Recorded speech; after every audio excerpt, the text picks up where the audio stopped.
Os seres humanos, desde tempos ancestrais, têm uma propensão inata a buscar e reconhecer padrões como um mecanismo de sobrevivência. Identificar predadores, entender os ciclos das estações ou prever eventos futuros eram habilidades cruciais para a sobrevivência. Esse instinto persiste hoje em formas mais sutis e psicológicas, influenciando como interpretamos e reagimos ao nosso entorno. O cérebro coordena as habilidades de mover-se, tocar, cheirar, provar, ouvir e ver. Ele permite formar a linguagem, a fala e a comunicação, compreender e fazer operações numéricas, compor e apreciar música, visualizar e entender formas geométricas, planejar e até mesmo imaginar e fantasiar. A capacidade de detectar padrões é uma função fundamental do nosso cérebro, que nos ajuda a prever e controlar o ambiente. Em termos evolutivos, reconhecer padrões em comportamentos de predadores, fontes de alimento e até nas condições meteorológicas era essencial para a sobrevivência.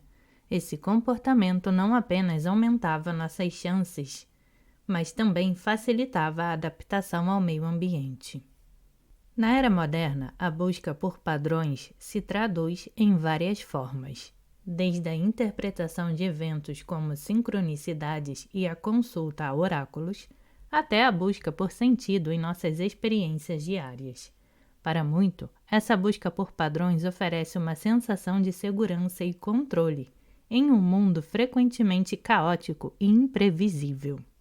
Por outro lado, quando enfrentamos mudanças que rompem esses padrões estabelecidos, como a perda de um relacionamento, a mudança de emprego ou a morte de um ente querido, podemos experimentar uma sensação profunda de perda e desorientação.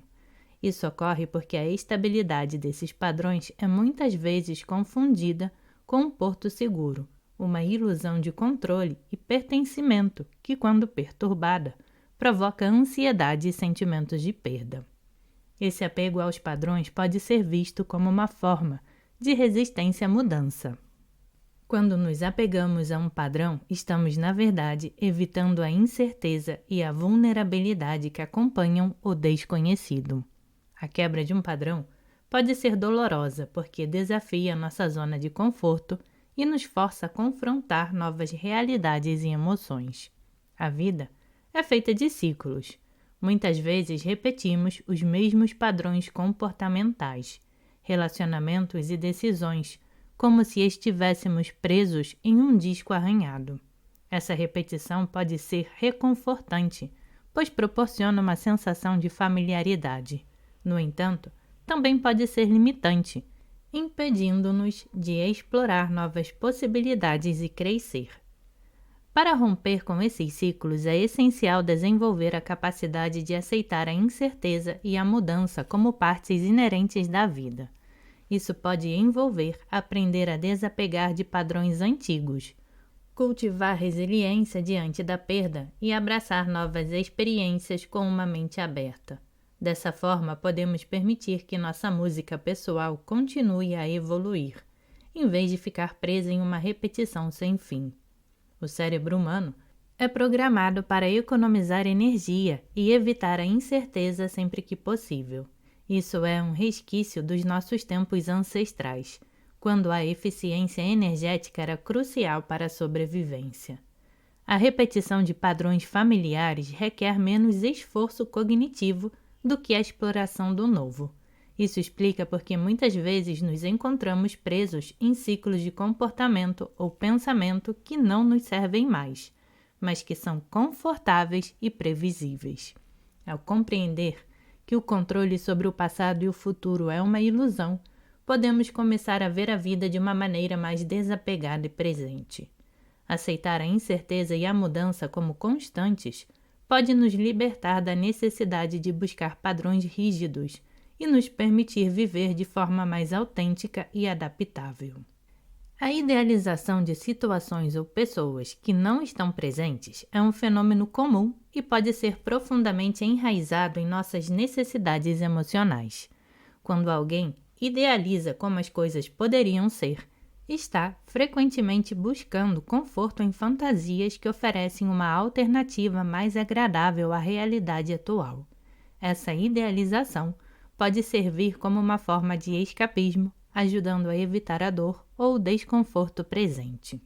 A fantasia de como seria ser pode ser um refúgio para evitar enfrentar a realidade de forma direta.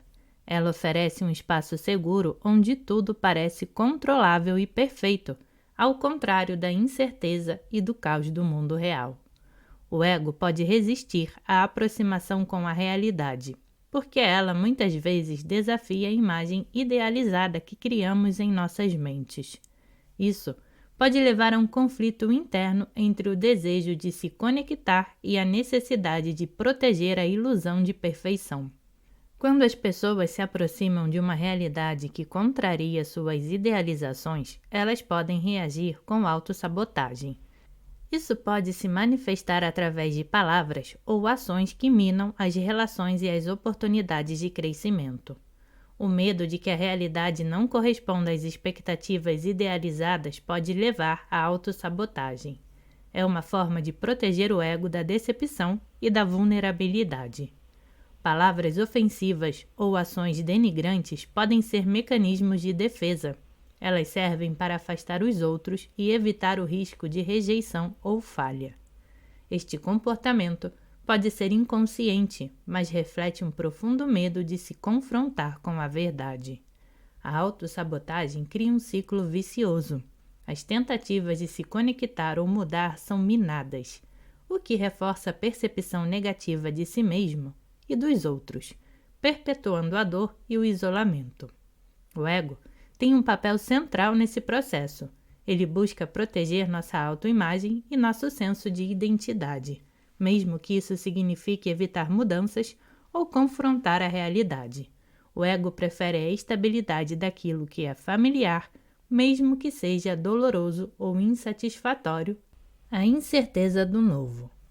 O ego resiste à mudança, porque ela ameaça a estabilidade percebida da nossa identidade. Encarar novas realidades pode implicar admitir falhas ou inseguranças, algo que o ego tende a evitar a todo custo. Os padrões de comportamento e experiência humana ao longo do tempo contribuíram para a formação dos arquétipos.